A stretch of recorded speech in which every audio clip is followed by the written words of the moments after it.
This is 93 Million with Doug Andrew. Welcome to 93 Million with Doug Andrew, where we talk about how to optimize your assets, minimize taxes, and empower the three dimensions of your authentic wealth. My name is Greg Dukowitz, your host, facilitator, and IUL specialist. And in today's show, we're talking about how small businesses can use IUL, the IRA and 401k tax trap, and what's a family bank, and should you have one? Yeah. And we're joined by New York Times bestselling author of The Laser Fund, and the biggest proponent of the family bank, Doug Andrew. Good to be with you as always. Good to see you again, Doug. The master of the Max Funded IUL, co-author of the Laser Fund, and someone who loves to create application tools and apps. Emran Andrew. Hey, excited to be here. Thank you. Good to have you. Co-author of the Laser Fund, IUL Genius, and the top IUL specialist in the world, Aaron Andrew. Welcome, Aaron. Happy to be here. And our featured host for today, a man with no shortage of opinions, and also top IUL specialist in the world, Scott Reynolds. The top specialist. Welcome, Scott. Good to have you. All right, gentlemen, lots to get into, so let's just jump right in. Can IUL, or Index Universal Life, be used for your business? According to sellerscommerce.com, there are more than 34.8 million small businesses in the United States. How many people are in the United States? You guys know? 300 million. Yeah, like 330 to 350. Yeah, 330, 340 million last number I remember. So 34.8 million small businesses. That's a lot of businesses. And that's up 10% from 30.7 million 5 years ago. Now, there are many challenges to owning and running a small business. A Walden University article cites lack of funds, lack of time, and trouble finding good employees among some of them. When it comes to operating a small or large business, many people wonder if an IUL can be used for entrepreneur and business purposes as a capital working account, employee benefits, et cetera, et cetera. Doug, can an IUL be used for business purposes, and how? Absolutely. Okay. I've had many business owner clients through the years. And you can use IUL very effectively for key man insurance, buy-sell agreements. If you don't know what that is, that's so that if you were to pass away, you have another partner in the business, maybe a key employee or maybe even a competitor that takes out a life insurance policy on you. You take one out on them, and then whoever dies, you have the wherewithal, your spouse, so that they don't inherit the business, and the new one that would like the business has a new partner that they don't want to deal with. Wow. So you have an agreement, okay? But when we talk about saving money for retirement, absolutely. There are executive bonus plans where business owners can use IUL, and in my opinion, it knocks the socks off of other, qualified plan alternatives, even for employees who want to do something better than the company 401k. But I think the most exciting application for IUL is when the business owner understands how money works and how to use the money in an IUL as a working capital account. So let me give you a quick example. Yeah. I have many business owners that have, $50,000, $100,000, $500,000, $1 million of working capital. Money they have on hand to buy new inventory or whatever. And many times, if they have, let's say, $200,000 in working capital, rarely do they dip into that more than maybe 100,000 or 50%. But so many business owners, they get so busy, they have that money sitting in checking or a bank or a credit union, earning a pathetically low rate of return. Yeah, just so it's liquid, right? Yeah, because they think, well, I might need to go down to the bank to the drive-up window and get it. Okay? Right. And I educate them and I go, you can actually access money in an IUL in this day and age. If push came to shove, probably within a day or two. How many emergencies? I mean, you usually know in advance. Right. And so when I explain that money in an IUL is liquid, you can access it when you need it. It's safe, usually 6 notches safer than a bank or credit union, and it earns a higher rate of return tax-free. And so they usually reallocate at least 50% of that working capital into an IUL. Well, when they need money, if you've watched this episode, we talk about how to access money the smart way. So I'll give you a quick example. In 2017, I had a business owning client that needed $1 million because he likes to buy properties and fix them up and flip them. Okay, he doesn't like to, and so he needed $1 million. Well, did he have $1 million in his IUL? Yeah, he could have gone and withdrawn the money, but he's smart. So he leaves the $1 million in his IUL as collateral, earning interest. Right. And he borrows from the insurance company $1 million because the insurance company is going to loan you the money. I mean, you don't have to qualify for the loan. I just want to pull out the money and we'll call it a loan. Yeah, he checks that box. It's built into the policy that and way. He can borrow the money at, let's say, 2%, and they'll credit him 2%. That's called a zero-wash loan. Right. But what he did, he was bullish on America in 2017, which was smart. He borrowed $1 million from the insurance company at 5% interest. Right. Okay. Now, that's $50,000. He didn't have to write out a check for that. Right. Okay? It's just deducted. That year, he capped out, okay? The cap on a portion of his money was 25%. So let's just keep this simple. He made $250,000 on his $1 million that he left in the IUL as collateral. Right. And they charged him $50,000. $250,000 minus 50, he netted 20% or $200,000 on his working capital money while he was using it to buy a strip mall, fix it up, and flip it. Right. If you don't understand what I just said, you need to learn about this. This is a working capital account for liquidity, safety, and earning a rate of return on your money. Yeah, that's amazing. And if you don't know, if that went over your head, that's a really key point. It's in our books and a lot of other videos. It's really, really good. Emron, what are your thoughts on this? It is. I mean, it's a great opportunity for any business owner. Yeah. And if you look at any entrepreneur, what drives any entrepreneur crazy? And that is money not doing anything. Yeah, not doing anything. Yes. Money not doing anything for you. Having your brother in the business, so, right? Yeah, that's true. See, that's number 2, Scott. Now, how about brother-in-law? That's number one. Number one.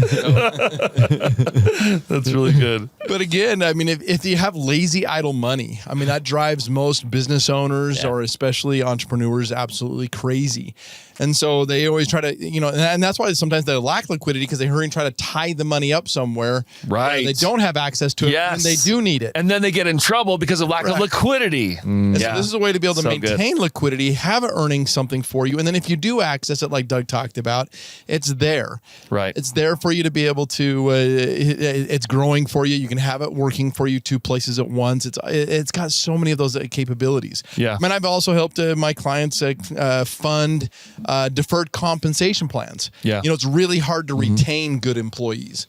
And so you bring in some good talent or even some good young talent. You're like, man, in today's world, everybody's leaving every whatever, finding 6 the months, next best 8 job. months. And, Right. Yeah. 2 years. I mean, it's just hard to retain. But a great way to be able to retain top talent is through like either an executive bonus plan or a restricted executive bonus plan or a deferred compensation plan, where you kind of put those golden handcuffs. But it's a great way, and a lot of people fund those deferred comp plans with IULs. Yeah. Yeah, great thoughts. Aaron, what are your thoughts? Yeah, with this, we've done a bunch too where we do the buy-sell agreement, where, like Doug was talking about, we're in 2 employees. I had one where it was 2 brothers and they bought policies on each other. Right. To be able to have insurance on each other, but to also grow the money tax-free, have it available. Yeah. It's there. They took like And a while buy ago. each other out. Yeah. Because otherwise it goes to like a spouse who may not have any interest in the business, right? these The 2 ownership brothers, does, right? Yeah, if one of them dies, the spouse takes over the other half of the business and they can't run it. Right. They weren't used to it. They don't know it. And so that policy that this brother has on this one, he can then use that money to, pay off the sister-in-law and pay her off with the death benefit, but he's not obligated to, which is kind of nice. Right. They can decide that and do some of it, but they can use the policy tax-free, borrow, and they've used money, borrow from it tax-free, paid it back. It's just neat because you can do these things so much inside the business in so many ways, and even just a simple policy. But there's so many, like Emron was talking about, clients that a lot of times they get so busy just putting money back into the business, right? And so they're building up this business and they don't have, like Emron said, liquidity. And then all of a sudden there's a downturn in the market, downturn in their business, and they've been putting everything into the business and they don't have any liquidity. Right. But if they start an IUL and build up some of that liquidity, then when the hard times come, they're able to borrow on the policy tax-free, utilize it, get through those hard times. And the indexed way Doug was talking about, where that money can, if they want it to, stay in the policy, earning the indexing that it gets credited. Yeah, the loans chapter, if you have the book. I was going to ask you that. Yeah, chapter 8. Chapter 8 talks about the Laser Fund book. Laser Fund book, yeah. In fact, we had a business owner in the other day for an annual review. Yeah. And he has 2 IUL policies that he has max funded. And, he was so busy, he kept accumulating retained earnings and has close to $1 million.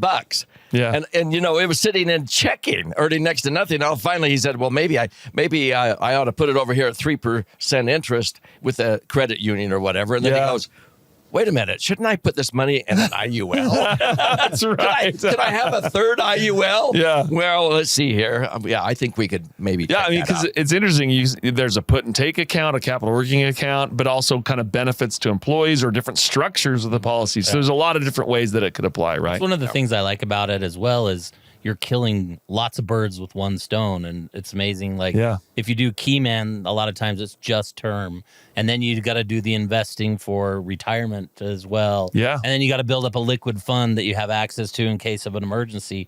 This kind of kills all of those with one. Yeah, and it's not just small businesses, right? There's large corporations and banks that have, and it's called Coley and Boley, bank-owned life insurance, corporate-owned life insurance, right? So a lot of applications. Not even just small businesses, but like you said, it's very popular amongst the big Yeah, exactly. So good, so good. Okay, well, coming up, what's the IRA and 401k tax trap? But first, just a reminder that if you enjoy this content and you want to see more of it, please like and subscribe and ask us a question or a comment. We may use it in one of our next shows. The IRA and 401k tax trap. Doug, you've preached about the IRA and 401k tax trap for decades now. How to free yourself from what I call the IRA 401k tax trap. Okay, just one clip from one of the many YouTubes you've done. Hey, in fact, that was a good-looking guy there. So it looks like that guy knows what he's doing, right? Better than that Dave Ramsey. So in fact, after 2008, the 2008 market crash, Time Magazine jumped on the Doug Andrew bandwagon by writing an article, Why It's Time to Retire the 401k. Now, Emran, we're going to come to you on this one for this subject. You've learned from Doug for years. In your words, what is the IRA and 401k tax trap, and why should Americans be wary of it? Okay, so if anybody and everybody's ever seen Star Wars, you know the scene at the end. Oh, this is going to be good. And you got the general there, and they're coming into the Death Star, and it's a trap. It's a trap. It's a trap. It's a trap. I love that quote. That is exactly. I mean, it is a trap in the sense of, ironically, most people are taught over their lifetime that, hey, when you retire, you're going to be in a lower tax bracket. Right. Ironically, that's really only designed for like really highly compensated executives, right, where they might be being paid, maybe they are getting paid 7 figures or above. Right. And when they retire, their income will go down. Right. But outside of that, if you're just like everybody else, like the 345 million other Americans out here, right? Not the 5 million out there, right? We have good incomes. You have a good, strong income, and when you retire, your income's not going to be. It's going to be the same or higher than it ever was, especially if you're a good saver. Mm-hmm. I mean, if you're a good saver and you want to maintain your lifestyle, you got to save. And if you're a decent saver, you're not going to find yourself in a lower tax bracket. Not only that, you're going to lose your 3 biggest deductions. Mm-hmm. So you don't have enough write-offs. I've seen people where their income does go down in retirement, but their tax exposure goes up. Right. Their taxes go up, and it's because more of their income is exposed to taxes. Yes. These are all components of the multi-layered tax trap that the government has put across on this right there. Right? Hey, put it in this account because it's going to grow. What is the miracle? The miracle of 93 million? The miracle of compound interest. Right. The government's not stupid, right? They know this miracle, and so they want to participate in this miracle. They get all of us to go ahead and jump in, and then they get to not do anything. Yes. Hey, except we'll for let you- benefit from it. We'll let you do it a lot later Right. in life. You're fine. You don't need to That's do it right. now. Don't worry wanna- about it now. Just keep going down this road. Keep Fine. procrastinating. And by When the was way, procrastination ever keep good? coddling your account like a baby. Help it to grow up real strong and more a money, big whatever. account number. Yeah, because they don't want to tax you when you've only got this much money. Right. They want to tax you when you got this much money. Yes, it's Right? so true. And so true. many people go throughout life and they get so top heavy in these accounts. Yeah. Now you're so top heavy, and now all of your money is exposed to tax. That's right. And that is the trap. And you're not tax the trap. diversified. No, you're not tax diversified, and now you're basically you're handing over your future to the government. It's a great point. Good stuff. Aaron, what are your thoughts? My clients, when they come and they come new clients, they're in their 60s or 70s. They're always worried about that trap. Yeah. Okay, Right. what am I going to be paying? Like, I got to pay all these taxes now. I got to figure this out. And that's hard because it's a little bit late, right? Like that's Yeah. kind of where you're at. And they're like in a panic, especially those. The realization finally happens. yes. Yeah, they're like, right, because it's oh, around the corner. no. And not only that, they come to you and say, well, I don't want to pull any money out because I'm going to be thrown into a higher tax bracket. And they're always But worried now about they've this. got all this. And that's the biggest trap right there. Don't access it. Yeah, don't access it. RMDs. Yeah. Oh yeah. That's the And you thing, have like, to, just right? keep deferring it. There's like, okay, but that's the problem. A lot of them in their 60s. There's some people that retired. Now, don't be this person. Okay, listen to this one. You retire in your early 60s. Yeah. And they live on non-qualified money, meaning money that's in the bank. Oh, so I they- can't tell you so they how many keep clients putting it I've come off. across that did. And they're like, hey, I haven't paid any taxes for a while because I'm living on my cash and my brokerage accounts, my money that's already been taxed. And their IRA 401k is growing bigger and bigger and bigger and bigger. All of a sudden they hit their 70s and they're like, wait a second. Now I'm taking Social Security because they weren't taking Social Security. They didn't need that. Right. Yeah. So now when they hit above 70, they're getting Social Security. Now their IRA 401k is going to be taxed heavy. And this is where the tax trap is sprung. Yeah. Right? Like this is where the actual trap on like the mousetrap thing comes out. It's comes the out. RMDs. And they're going to see how much taxes they're going to pay for their lifetime. It's like Yeah. you should have in your 60s been taking money out, paying the taxes at least up to the 22 and 24% brackets right, Right. now. Yes. We've Yeah. talked about this Take before. advantage of any lower tax, Lower marginal brackets, rates you have. Pay the Smart about taxes, this. transition it over to tax-free. So my clients that are the happiest is those that have money in tax-free. IUL, okay, Roth, if it, Roth's not the best, but it's still, better than IRA 401k. Right. But people are so happy when they have their money in their IUL and it's tax-free. That's When you awesome. got too much money in those accounts, I mean, not only, Yeah. the IRA 401k causes 85% of your Social Security to become taxable. That's right. Yep. Yeah. Yeah. So now you're getting punished there. Yes. Not only that, if you have too much money in IRAs and 401ks, you have to pay the most out of pocket for all of your Medicare supplemental plans. Yeah, the Oh. IRMA's all Because you've affected. got too much money. They consider you having too much money. So you can afford all of the Right. most, you don't get any deals. Yeah. And the trap goes on and on There's and so many- on. And not only that, when you're old enough, too old, you can't really do anything else. Yeah. Like people feel like they are trapped, truly trapped. But Yeah.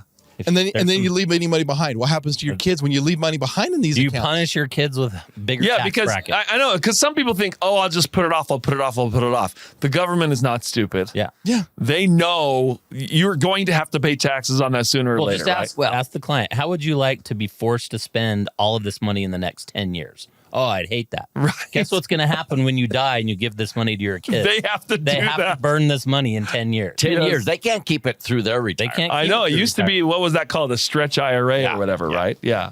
This is all on top of their income, which That's throws exactly your right. kids in the highest tax While bracket. they're in their earning years. Yes. You do that to your kids. I like how Emran used it. Punish you. Yeah, that's right. And it's amazing because all our whole life, people are told, yeah, defer it. And it's always better to defer. You're going to be in a lower tax bracket no matter I what. feel like the government and some of these CPAs? these AUM guys are all in cahoots Yeah, with each other because they're like, right. it makes your financial advisor look better than they really are. It's Right. like, yeah, I can put you all in these accounts, and on paper it looks like you've got 30, 40, or even sometimes 50% more money than you really actually have. Right. Yes. Because that chunks Because the government's. it's the government's It's money. not yours. And, And, how, and why does the financial advisor like to do it? Because he gets to charge his fees Yeah. on the government's Yeah. portion of the money. Right. At 30% that's Uncle Sam's, the advisor's charging for that management fee. That's He's- amazing. Yeah, she's charging so much more and making a lot more And money. that's there. why he says delay. That's right.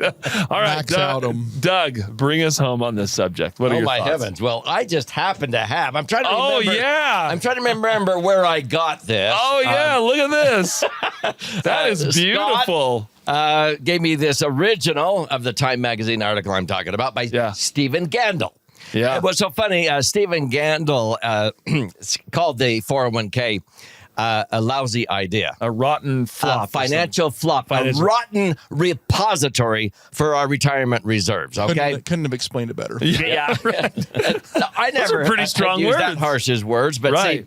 see, I always talked about why it was a trap because you're not going to be in a lower tax bracket when you retire. And he was talking about the market volatility, which is the third reason. Oh, but 2008, Americans, for the second time in a decade, lost 40% of the value of their IRAs or 401ks. Right. In fact, in January of 2017, Wall Street Journal, the original champions of the 401k lament the day they ever came up with that idea. That was the headline. Okay. Wow. So, but it's interesting.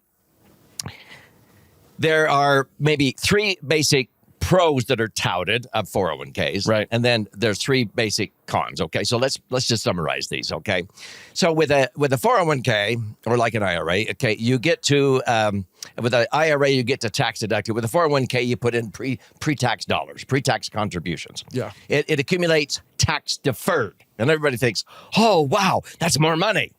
It's not really a tax deduction. It's really tax procrastination. Yeah. Right. That's a better word. It's You're not just putting it off. deferred You don't get a deduction. procrastination. You're just putting it off. You're just procrastinating. and then the third one was a possible matching. I put in 6%, and the employer's going to match 50%. They go another 3%. Right. And you think about it, you think, well, okay, so you put in $1, your employer gives you another 50 cents on that. Now you got $1.50. You pull out the $1.50, and the employer covered the tax on it. Yeah. Basically, but that's the three pros that are touted. Now, what are the cons? Well, it's fully taxable when you go to use it, and you're likely not going to be in a lower tax bracket.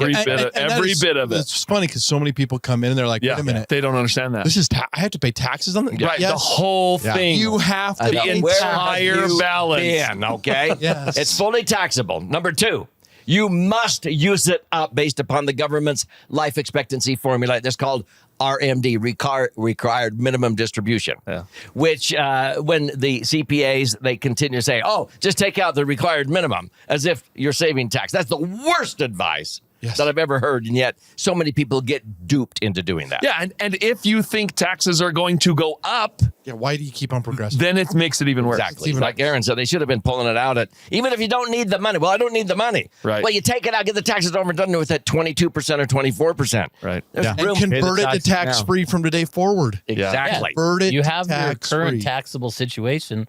Pull up or pull out all the way up to that. Yeah. At least become tax diversified, right? That's what we call a strategic rollout. Yeah. And the third con is what Scott mentioned when it's passed down to non-spousal heirs when your kids get it.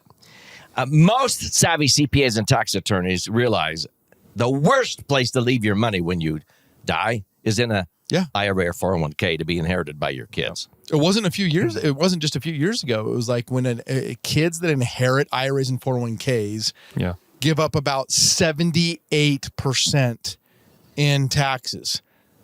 Right? I mean, that is crazy. Wow. I mean, the average person receives less than 22% of their inherited IRAs and 401ks. The sad thing is, I've talked to so many people, and they begin to realize it's the best savings bond the government ever came up with for themselves. Right. Because Uncle Sam has a permanent tax lien on that IRA or 401k. Yeah. Oh, and these are under attack. Politicians want them.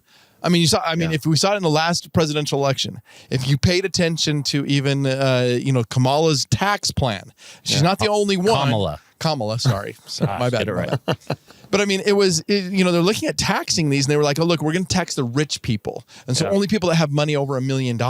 Right. And there was this big penalty if you have an income over $1 million. Well, you're like, oh, I'm never going to have that happen until my mom and dad pass away. And all of a sudden you inherit a Large IRA. And in that year, you have over $1 million. Now, in that year, you're going to be penalized tax-wise, according to that plan, significantly. Yeah, we might have pushed off that right now, but don't kid yourself. That plan is coming back. Bring that back. That's coming back. It's coming back. That's wild. I guess we should acknowledge every situation's different, right? But these are some just great principles to kind of keep in mind. I guarantee you that cover of that magazine's not in a fiduciary's office. That's right. They're not framing it and putting it out. Thank you for this, Scott. Thank you for giving that to Doug, and I'm glad you got a little bit of recognition.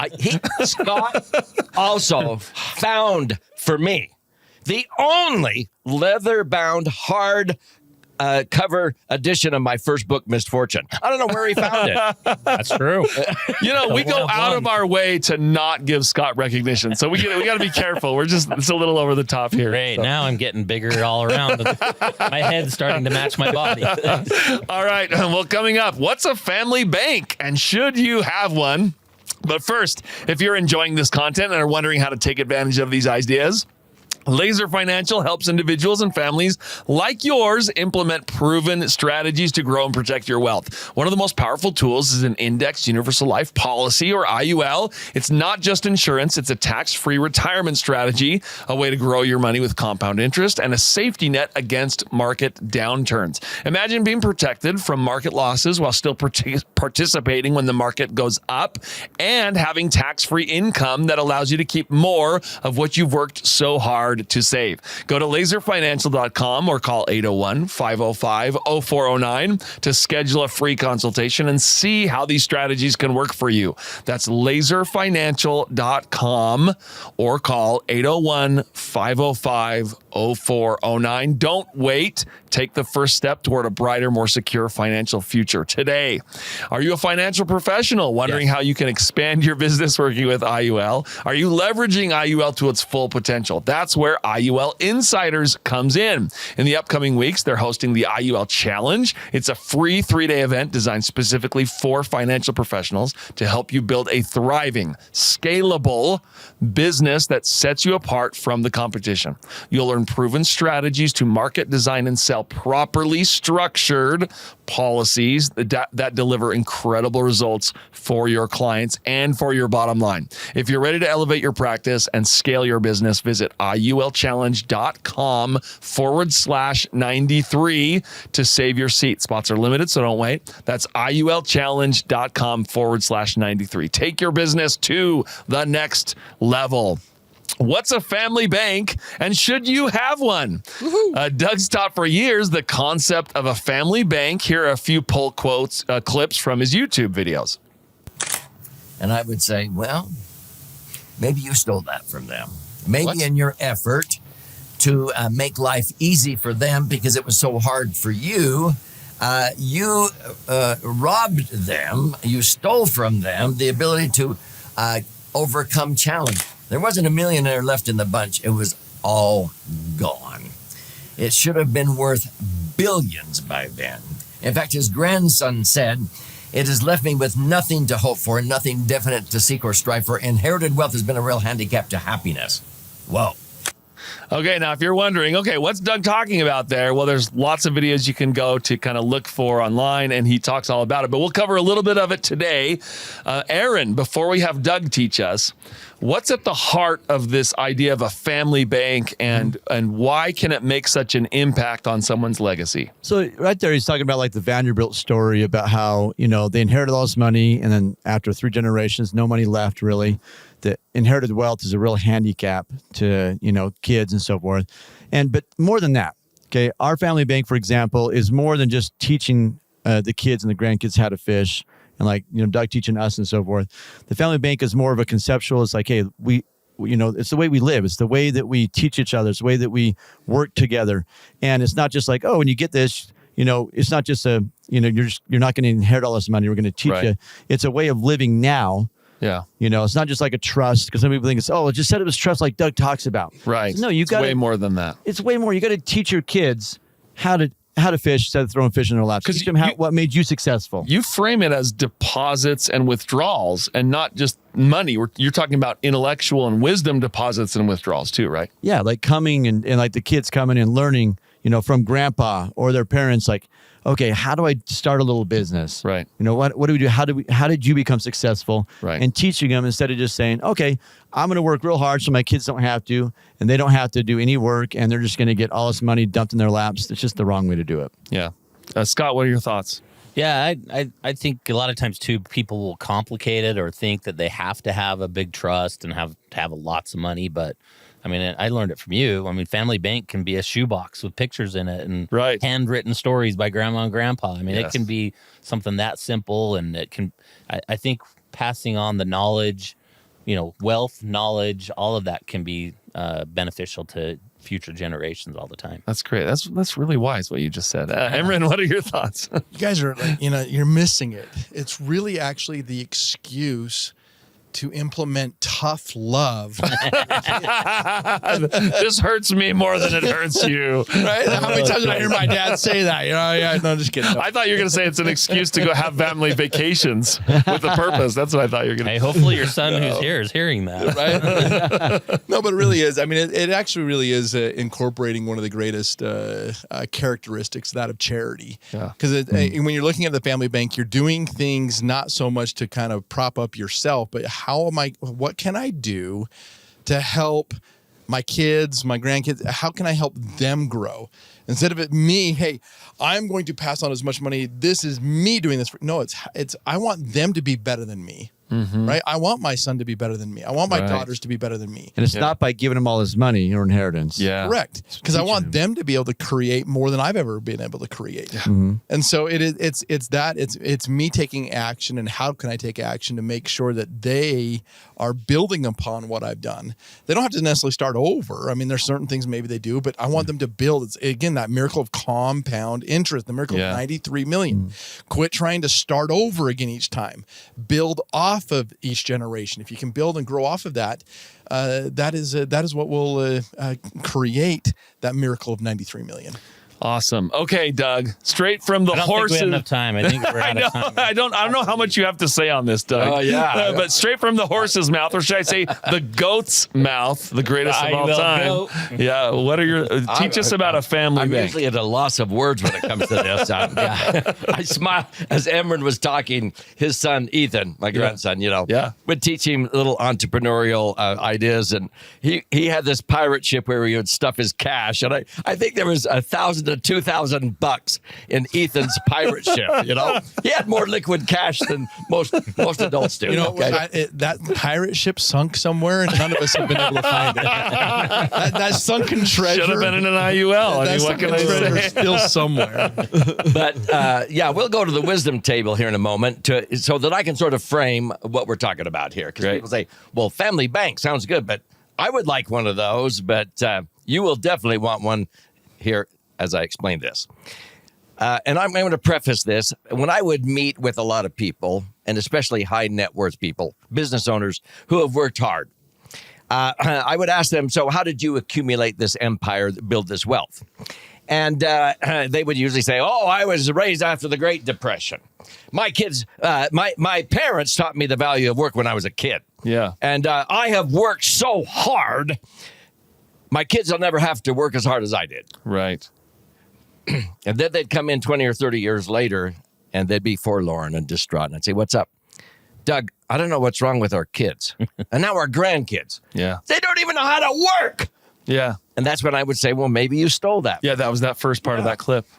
In your sincere effort to help them, you were hindering them.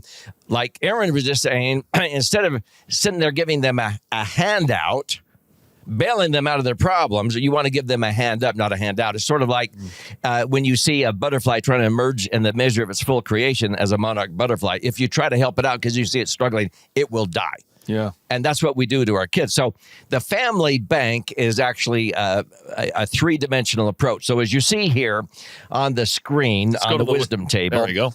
There's three dimensions of what I call true or authentic wealth. We have the money, the financial dimension. Yeah, and we show people how to become their own banker there, not outlive your money and what have you, and protect your money from the negative impact of taxes, inflation, and market volatility. Down at the bottom are the foundational assets or dimension. This is your heritage, your talent, your unique abilities, your faith, your beliefs, and your health and all that.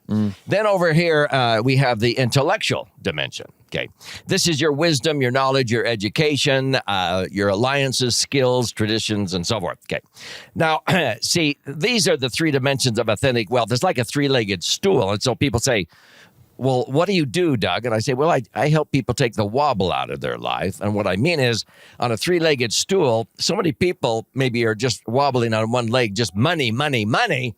And they're wobbling because they're bankrupt with their health or with their relationships, with their spouse, their kids, their grandkids, whatever it is, or their God.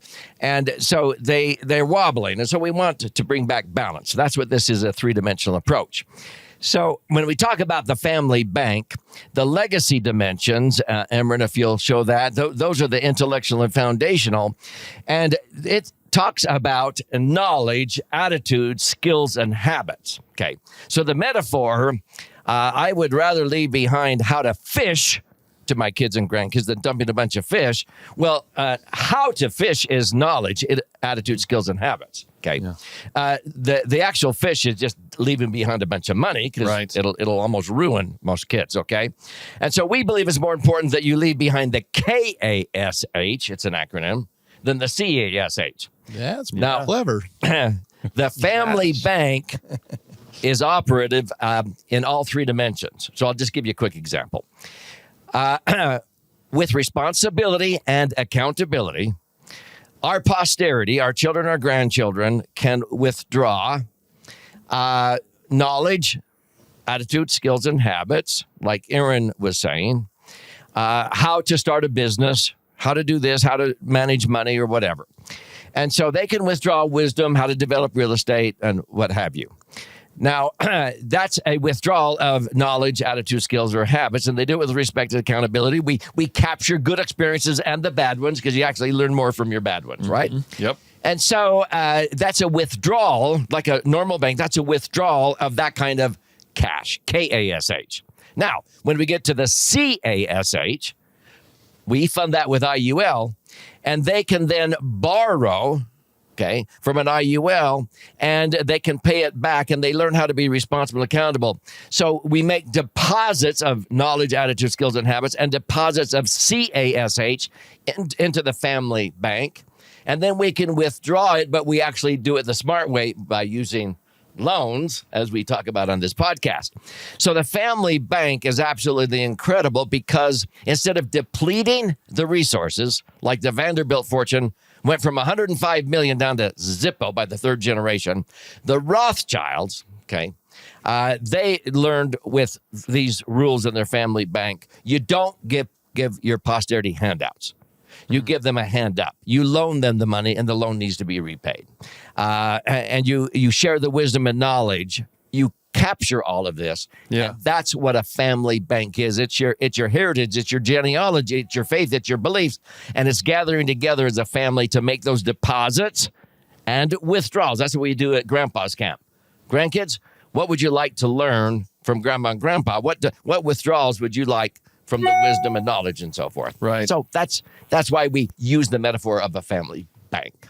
But it handles the money as well as the KASH, knowledge, attitude, skills, and habits.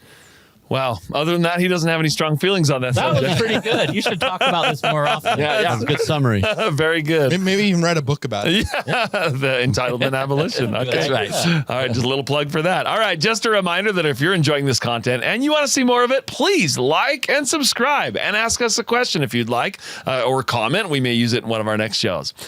So that's all the time we have for today. Watch out for the tax trap. Value all three dimensions of your authentic wealth, and we'll see you next time on 93 Million. It's a trap. It's a trap.